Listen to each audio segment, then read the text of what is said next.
Welcome to Safi's biology.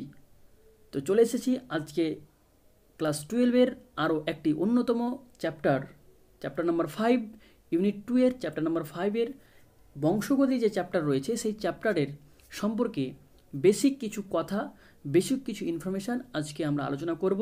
এই ইনফরমেশানটুকু বা এই বেসিক টার্মগুলোকে যদি আমরা ভালো মতো না বুঝতে পারি তবে এই বংশগতির চ্যাপ্টার সম্পর্কে এগোনো যাবে না।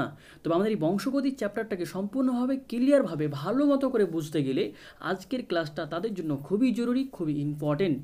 এই টার্মিনোলজিগুলো বা এই টার্মগুলো জেনেটিক্সে বা বংশগতিতে খুবই গুরুত্বপূর্ণ টার্ম। এই টার্মগুলোকে সম্পূর্ণভাবে ক্লিয়ার হলেই তবেই পরবর্তীতে আমাদের পরবর্তী টপিকগুলো মেন্ডেলস ল বা আরও যে সমস্তগুলো রয়েছে সেই সমস্ত টপিকগুলোকে সম্পূর্ণভাবে আমরা ক্লিয়ারভাবে বুঝতে পারবো।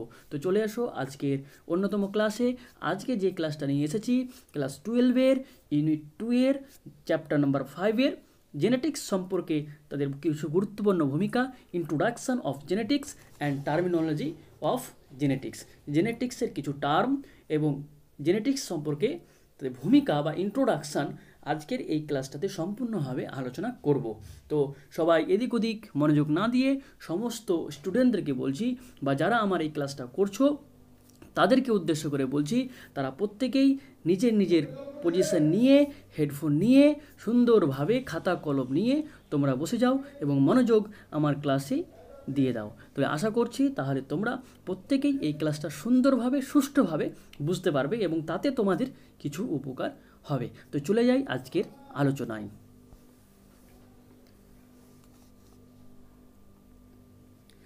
আজকের যেটা আলোচনা সেটা হচ্ছে বংশগতি সম্পর্কে। আমরা প্রত্যেকেই জানি যে পৃথিবীতে যত জীব রয়েছে সমস্ত জীবের একটা অন্যতম বৈশিষ্ট্য হচ্ছে বংশ বিস্তার করা। পৃথিবীতে যত প্রজাতির জীব রয়েছে সমস্ত জীবের একটা অন্যতম বৈশিষ্ট্য হচ্ছে বংশ বিস্তার করা। তারা বংশ বিস্তার করবে এবং বংশ বিস্তারের মাধ্যমে ওরা কি করে না, তো নিজের প্রজাতি নিজের মতো সেম প্রজাতির সৃষ্টি করে এবং তাদের মধ্যে নিজের সত্তাকে, নিজের চারিত্রিক বৈশিষ্ট্যগুলোকে স্থানান্তরিত করে। এটা আমরা প্রত্যেকেই জানি। যেমন আমরা জানি যে আমরা সবাই প্রত্যেকেই হয়তো বাবার মতো কিছুটা অংশ, বা হয়তো কিছু বৈশিষ্ট্য রয়েছে মায়ের মতো, আবার হয়তো কিছু বৈশিষ্ট্য থাকে দাদুদের মতো। এইরকম কিছু কিছু বৈশিষ্ট্য বাপ দাদার পক্ষ থেকে বা আমাদের বংশ পরম্পরায় আমরা পেয়ে থাকি। তো এই বৈশিষ্ট্যগুলো বাবার দেহ থেকে বা দাদুদের দেহ থেকে আমার দেহে সঞ্চারিত হয়েছে। তার মানে এই যে সঞ্চারিত হওয়ার যে ঘটনা, একটা প্রজন্ম থেকে আবার অন্য একটি প্রজন্মে তার চারিত্রিক বৈশিষ্ট্য বা বংশগত বৈশিষ্ট্যগুলোকে স্থানান্তরিত করারই হচ্ছে বংশগতি। আজকের যেটা আলোচনা সেটা হচ্ছে বংশগতি সম্পর্কে। কিভাবে যায়, কিভাবে স্থানান্তরিত হয় সেগুলো আমাদের পরবর্তীতে বিস্তারিত আলোচনা করব। তবে সেই বিষয়গুলোকে বুঝতে গেলে আজকের এই টপিকগুলো যেগুলো সম্পর্কে আমরা আজকে আলোচনা করব সেগুলো অত্যন্তভাবে জরুরি। তো আমরা বংশগতি কাকে বললাম? একটা নির্দিষ্ট প্রক্রিয়ার মাধ্যমে, অবশ্যই সেটা জনন প্রক্রিয়ার মাধ্যমে বংশ বিস্তার করার অনেক পদ্ধতি রয়েছে। তবে বিশেষ করে জনন প্রক্রিয়ার মাধ্যমে একটা জেনারেশন থেকে পরবর্তী জেনারেশনে যে চারিত্রিক বৈশিষ্ট্যগুলো সঞ্চারিত হয় তাকেই বলা হয় বংশগতি বা হেরিডিটি। তাহলে আমরা প্রত্যেকে বাবা মায়ের কোনো না কোনো বৈশিষ্ট্য নিয়ে সম্মিলিতভাবে আমরা তৈরি হয়েছি। তবে কখনও কিন্তু আমরা হুবহু বাবার মতো বা হুবহু মায়ের মতো কিন্তু হই না, সামান্য হলেও কিন্তু পার্থক্য থাকে।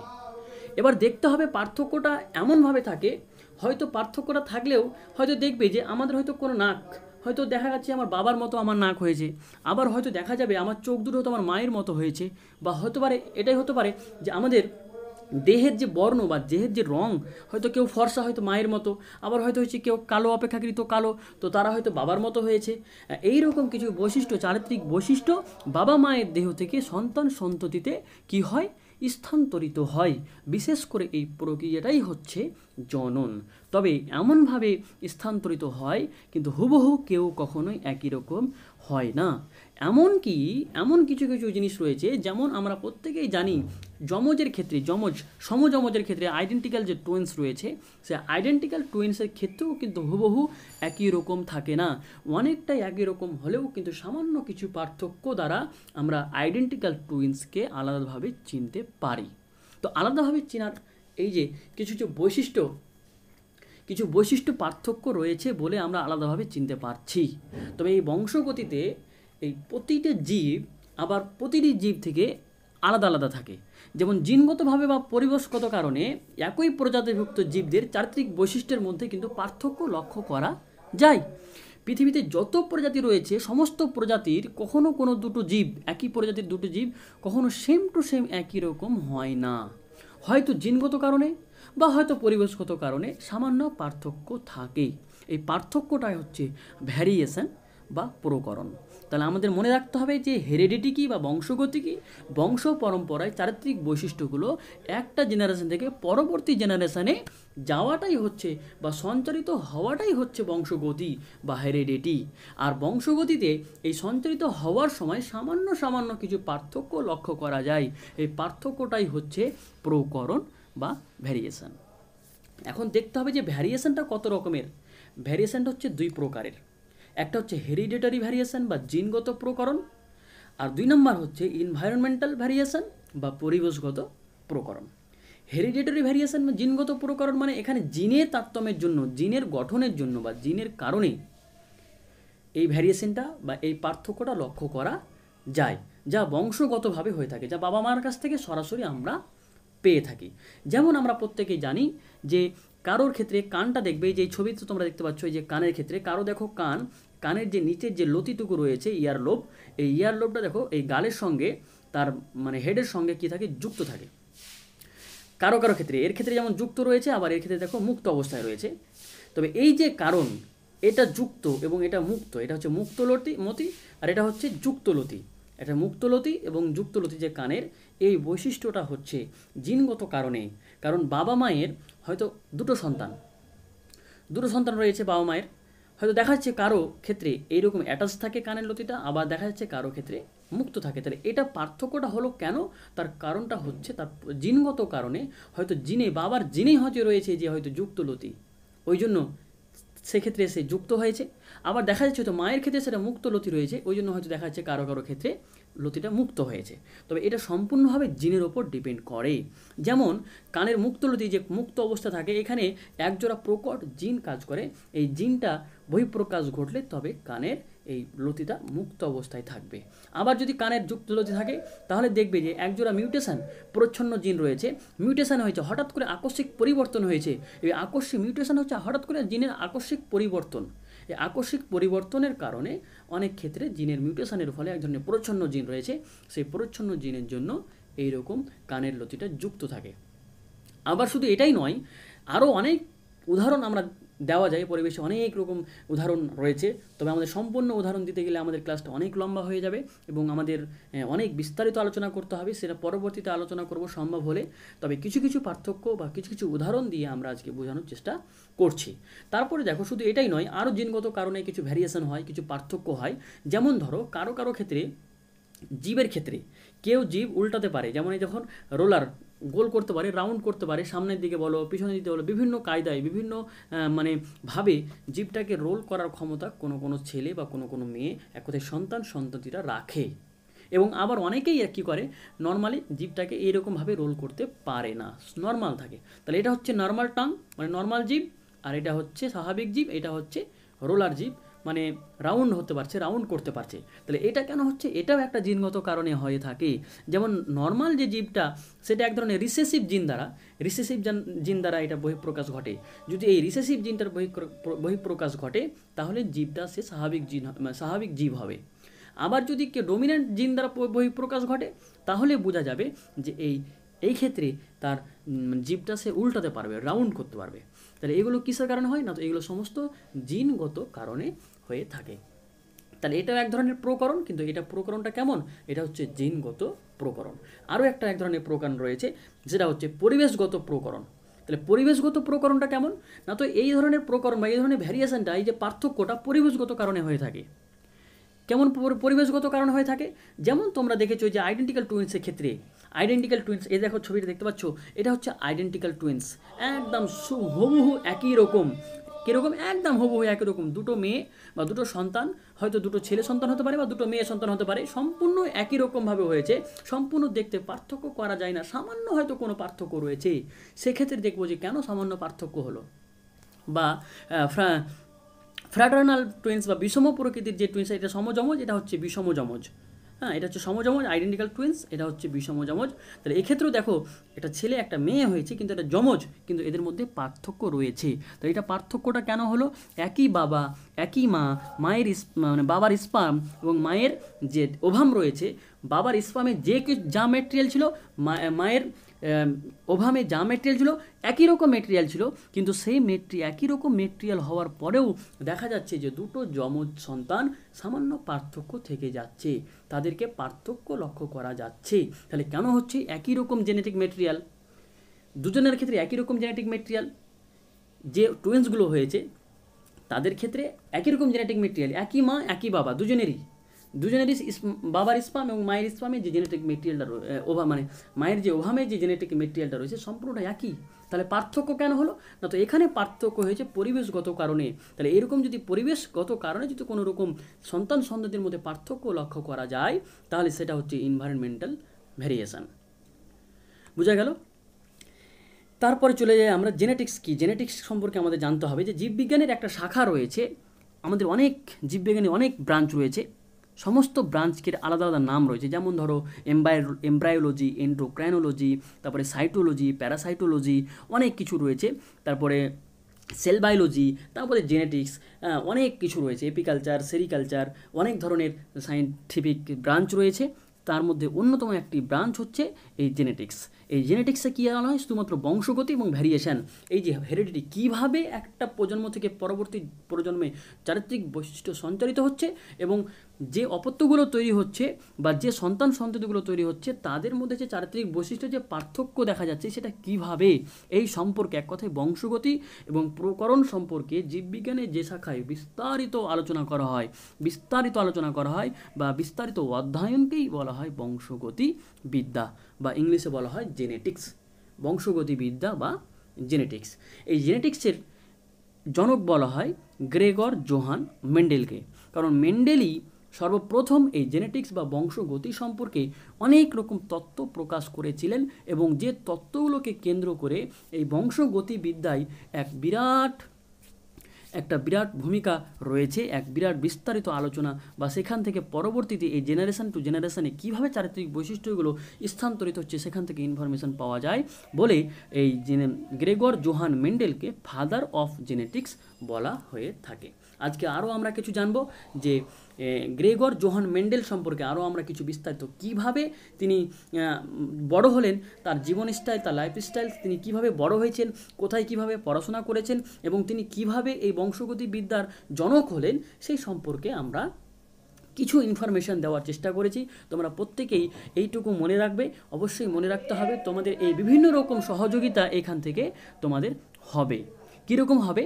কারণ এখান থেকে যদি এইটুকু বিষয়কে তোমরা ভালো করে নোট করে নিতে পারো তাহলে আশা করছি আর বই থেকে পড়ার প্রয়োজন হবে না, কারণ সমস্ত ইনফরমেশান গ্রেগর জোহান মেন্ডেল সম্পর্কে সমস্ত ইনফরমেশান আমি এই পিডিএফে দিয়ে রেখেছি। দেখো, সর্বপ্রথমে আমাদের জানতে হবে গ্রেগর জোহান মেন্ডেল সম্পর্কে, যে তিনি কিভাবে এই বংশগতিবিদ্যার জনক হলেন। তো সর্বপ্রথমে তার একটু জীবন সম্পর্কে পড়ি। তার আসল নাম ছিলেন জোহান মেন্ডেল। গ্রেগর জোহান মেন্ডেলের আসল নাম, প্রকৃত নাম ছিলেন জোহান মেন্ডেল। তিনি অস্ট্রিয়ায় এক সম্ভ্রান্ত কৃষক পরিবারে তিনি জন্মগ্রহণ করেন 1822 সালে। 1822 সালে তিনি অস্ট্রিয়ায় এক কৃষক পরিবারে, খুবই দরিদ্র পরিবার, গরিব পরিবার, সেখানে তিনি জন্মগ্রহণ করেন।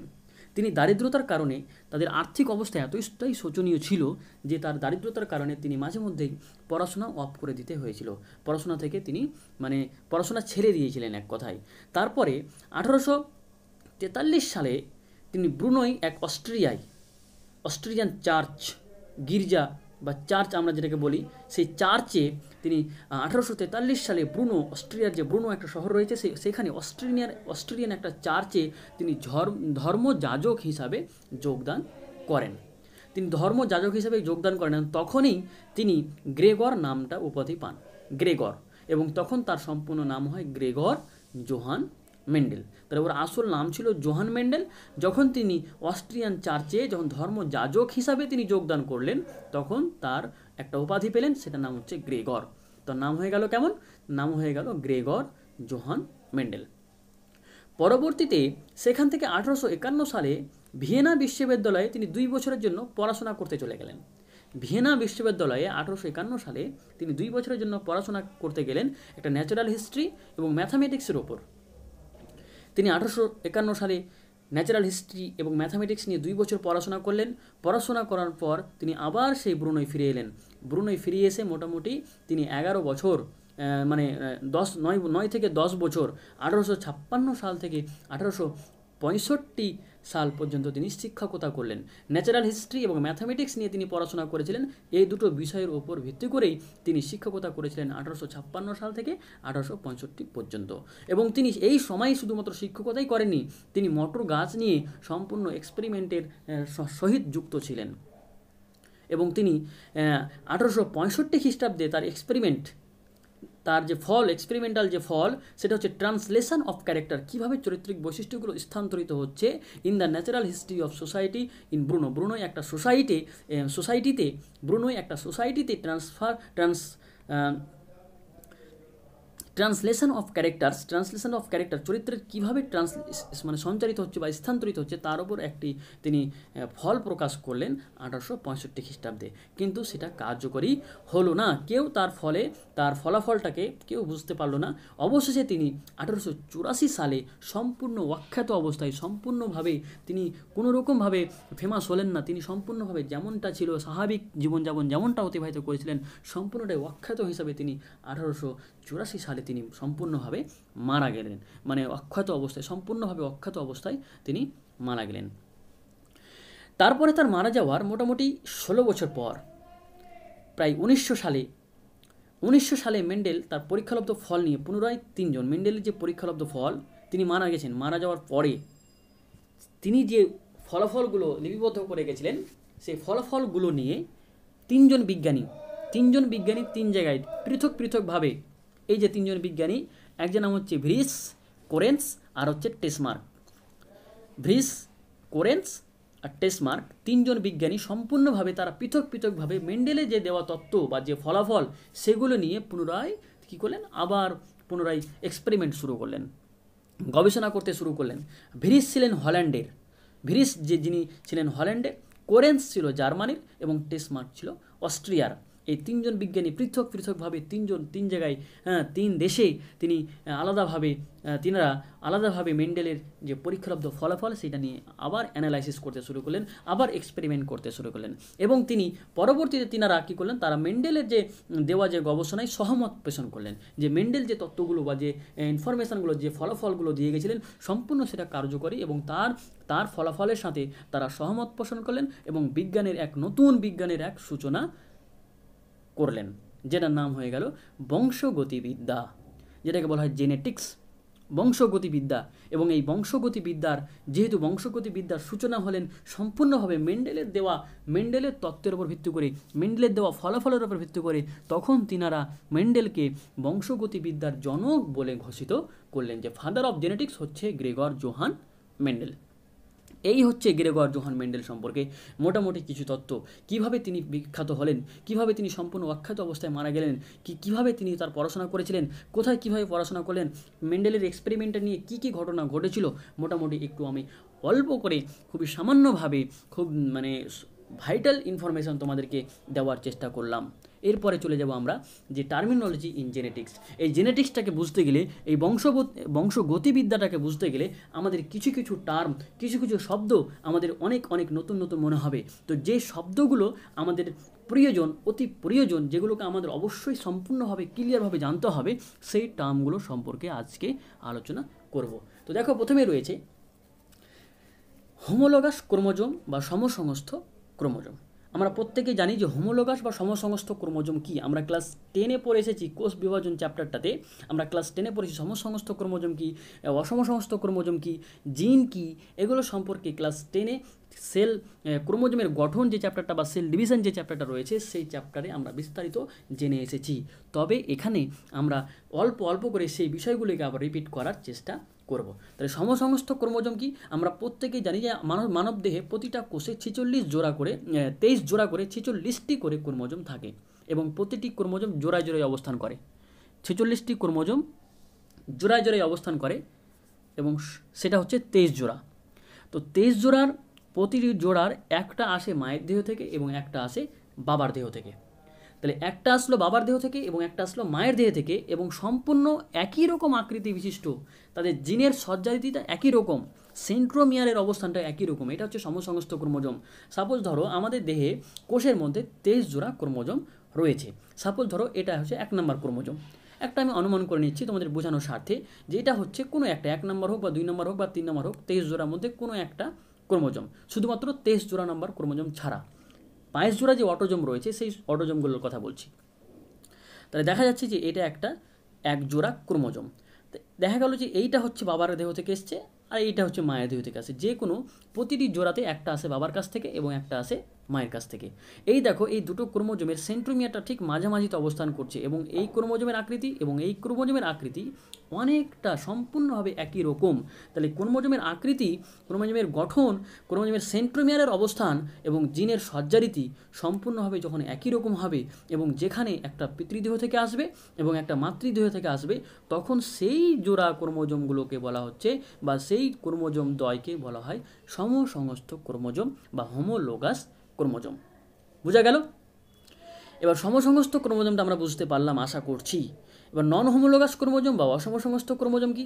তাহলে অসমসংস্থ ক্রোমোজোম ঠিক সমসংস্থ ক্রোমোজোমের উল্টোটা হবে। তাহলে অসমসংস্থ ক্রোমোজোম সমসংস্থ ক্রোমোজোম যদি উল্টো হয় তাহলে কী কী হবে? নিশ্চয়ই সেন্ট্রোমিয়ারের অবস্থানটা হয়তো ঠিক থাকতে পারে বা নাও থাকতে পারে, জিনের সজ্জারিতি ঠিক থাকতে পারে বা নাও থাকতে পারে, তবে কখনোই আকৃতিগতভাবে একই রকম হবে না।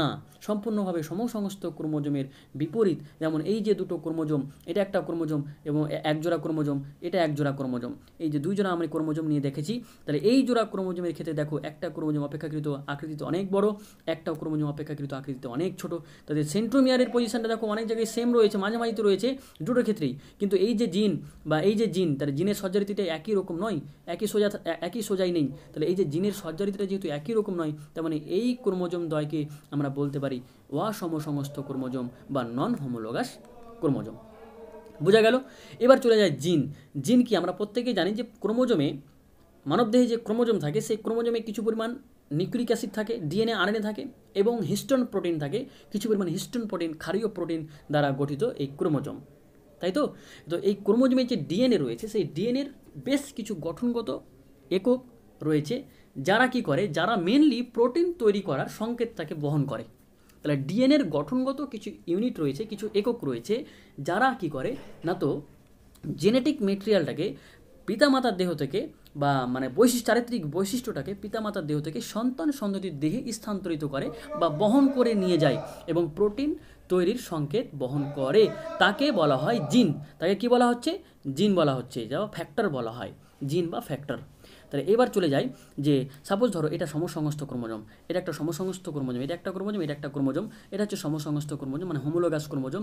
একটা হচ্ছে বাবার দেহ থেকে এসছে, একটা মায়ের দেহ থেকে এসছে, আমরা এটা ভেবে নিলাম। তাহলে এটা সেন্ট্রোমিয়ারের পজিশনটা একই রকম, এদের জিনের সজ্জারিতি, এখানে একটা জিন রয়েছে, এখানে একটা জিন রয়েছে, সেম একই জায়গায় জিনটা রয়েছে এবং এই দুটো জিন একই রকম বৈশিষ্ট্য বহন করে, একই রকম বৈশিষ্ট্য বহন করে। তাহলে এই ক্রোমোজোম দ্বয়কে আমরা সমসংস্থ ক্রোমোজোম বলছি। এবং সমসংস্থ ক্রোমোজোমের অসংখ্য, একটা সমসংস্থ ক্রোমোজোমে অসংখ্য জিন থাকে এবং জিনগুলো চারিত্রিক বৈশিষ্ট্যগুলোকে বহন করে। তাহলে যে সমস্ত উপাদানগুলো এই ডিএনএর গঠনগত উপাদান, যারা কি করে চারিত্রিক বৈশিষ্ট্যগুলোকে বহন করে এবং প্রোটিন তৈরি করার সংকেত বহন করে, তারাই হচ্ছে জিন। তাহলে এখানে একটা জিন রয়েছে, ধরো এখানে একটা জিন রয়েছে, এই জিনটা কীরকম চারিত্রিক বৈশিষ্ট্য বহন করছে না, তো বেগুনি বর্ণের ফুলের চারিত্রিক বৈশিষ্ট্য বহন করছে।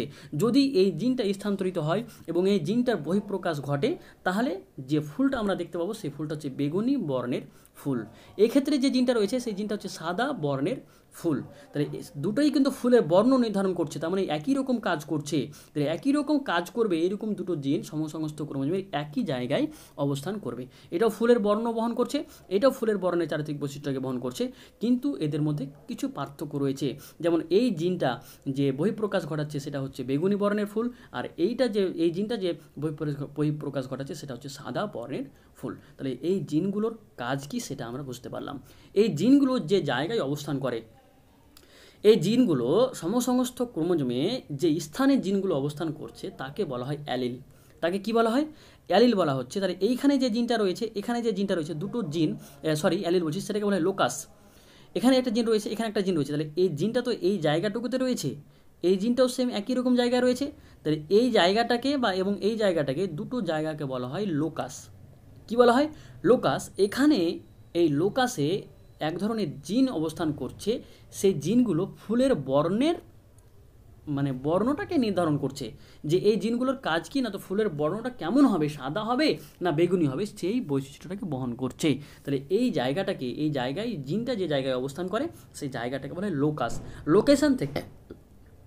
লোকেশান থেকে লোকাস কথাটা এসেছে, আমরা বুঝতে পারছি যে লোকেশান মানে কি, বা লোকাস বলতে কি, লোকেশান মানে কোনো একটা জায়গাকে, অবস্থানটাকে বোঝাতে চাইছে যে আমি কোন জায়গায় রয়েছি, সেটা লোকেশান। তো সেম একই রকমভাবে জিনের যে জায়গা, সেই জায়গাটাকে বলা হয় লোকাস। কি বলা হয়? লোকাস। এরপরে দেখবো আমরা অ্যালিল বা অ্যালিলোমর্ফ। একটা নির্দিষ্ট বৈশিষ্ট্যের জন্য নির্ধারিত জিনের, এখানে যে জিনটা, এই লোকাসে যে দুটো জিন রয়েছে, সেই জিনগুলোর কাজ কি? সেই জিন দুটোর কাজই হচ্ছে ফুলের বর্ণ নির্ধারণ করা। কি করা? ফুলের বর্ণ নির্ধারণ করা। কিন্তু ফুলের বর্ণটা কেমন হবে? দুটো বিপরীত কালার আছে, একটা হচ্ছে বেগুনি বর্ণের কালার, একটা হচ্ছে সাদা বর্ণের কালার, সাদা বর্ণের ফুল, একটা হচ্ছে বেগুনি বর্ণের ফুল। দুই ধরনের বর্ণের ফুলের কথা আমরা এখানে দেখতে পাচ্ছি। তাহলে এখানে এদের দুটোই জিনই কিন্তু কি করছে না, তো ফুলের বর্ণটাকে নির্ধারণ করছে। তাহলে এরকম দুটো একই নির্দিষ্ট বৈশিষ্ট্যের জন্য নির্ধারিত জিনের বিপরীত রূপগুলোকে বলা হচ্ছে অ্যালিল। তার মানে এই জিনের দুটি রূপ আছে।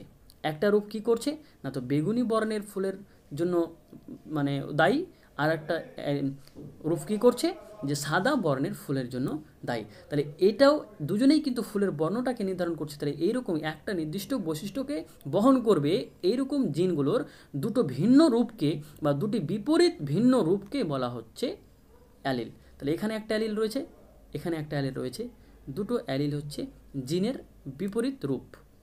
তাহলে এই অ্যালিলটা কি করে? এক ধরনের বর্ণ বহিঃপ্রকাশ করে। এই অ্যালিলটাও এক ধরনের বর্ণ বহিঃপ্রকাশ করে। যেমন ধরে নিলাম এখানে রয়েছে ক্যাপিটাল টি রয়েছে, ধরো কোনো একটা মটর গাছের দৈর্ঘ্য হচ্ছে লম্বা হবে, তাহলে ক্যাপিটাল টি যদি থাকে তাহলে সেটা লম্বা হবে। এবং এখানেও ধরো রয়েছে একটা টি রয়েছে, সে স্মল টি থাকতে পারে বা ক্যাপিটাল টি থাকতে পারে, যে কোনো টি থাকতে পারে। এখানে একটা ক্যাপিটাল টি, এখানে একটা ক্যাপিটাল টি।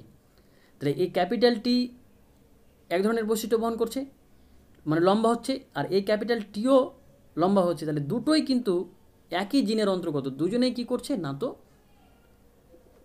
উদ্ভিদের দৈর্ঘ্যের বৈশিষ্ট্যটাকে বহন করছে। তাহলে এই ক্যাপিটালটির সাপেক্ষে এই ক্যাপিটালটি হচ্ছে ওর অ্যালিল, এবং এই ক্যাপিটালটি এর সাপেক্ষে এই ক্যাপিটালটি হচ্ছে অ্যালিল। বোঝা গেল?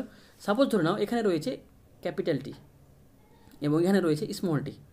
তাহলে ক্যাপিটাল টি এর কাজ কি? মটর গাছের দৈর্ঘ্যটাকে লম্বা করবে, এবং স্মল টি এর কাজ হচ্ছে যে ও ক্যাপিটাল টিটাকে মটর গাছের যে দৈর্ঘ্যটা রয়েছে সেই দৈর্ঘ্যটাকে বেটে করবে, ছোট করে দেবে। তাহলে দুটোই কিন্তু দৈর্ঘ্যের ওপর ডিপেন্ড করে, একটা লম্বা এবং একটা বেটে। তাহলে দুটোই ভিন্ন রূপ, বিপরীত রূপ। তাহলে এই অ্যালিলের সাপেক্ষে বা এই জিনটার সাপেক্ষে এই জিনটা হচ্ছে, এই রূপটার সাপেক্ষে হচ্ছে এই রূপটা অ্যালিল, এবং এই রূপের সাপেক্ষে এই রূপটা হচ্ছে অ্যালিল। তাহলে দুটো পরস্পর ভিন্ন রূপকেই বলা হচ্ছে পরস্পরের অ্যালিল। কি বলা হচ্ছে? পরস্পরের অ্যালিল। তাহলে এইটুকু আমরা আশা করছি বুঝতে পারলাম। সমসমস্ত ক্রোমোজোম, অসমসমস্ত ক্রোমোজোম এবং জিন ক্লাস নিয়ে তোমাদের সামনে হাজির হব ইনশাআল্লাহ পরবর্তীতে। তোমাদের এই সাফিস বায়োলজির পক্ষ থেকে এই ক্লাসটিকে পরিচালনা করা হলো। তোমাদের আশা করছি তোমরা অনেকটাই বুঝতে পেরেছো। যদি বুঝতে না পারো তোমরা আরও রেফারেন্স বইগুলো ফলো করবে বা পড়বে, নিজে রিডিং পড়ার চেষ্টা করবে। যদি তাতেও না বুঝতে পারো তাহলে অবশ্যই আমাকে কমেন্ট করে জানাবে। অবশ্যই তোমাদের সমাধান বা তোমাদের যেটুকু জায়গা প্রবলেম হবে সেই প্রবলেমটুকুকে আমি সমাধান করে দেওয়ার চেষ্টা করব। আশা করছি তোমরা এই পর্যন্ত বুঝতে পেরেছো। নেক্সট আবার পরবর্তীতে নতুন টপিক নিয়ে তোমাদের সামনে হাজির হব ইনশাআল্লাহ। নেক্সট আপকামিং ক্লাসটা হচ্ছে মেন্ডেলস এক্সপেরিমেন্ট।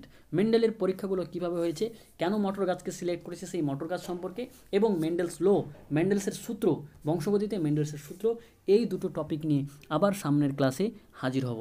তোমরা প্রত্যেকেই ভালো থাকবে এবং সুস্থ থাকবে। তোমরা এই ক্লাসটিকে খুব সহজভাবেই বা এর পরবর্তী ক্লাসগুলো যাতে খুব সহজভাবে পেতে থাকো তার জন্য চ্যানেলটিকে অবশ্যই সাবস্ক্রাইব করবে, লাইক করবে, কমেন্ট করবে এবং শেয়ার করবে। তোমরা সুস্থ থেকো, ভালো থেকো। Thank you.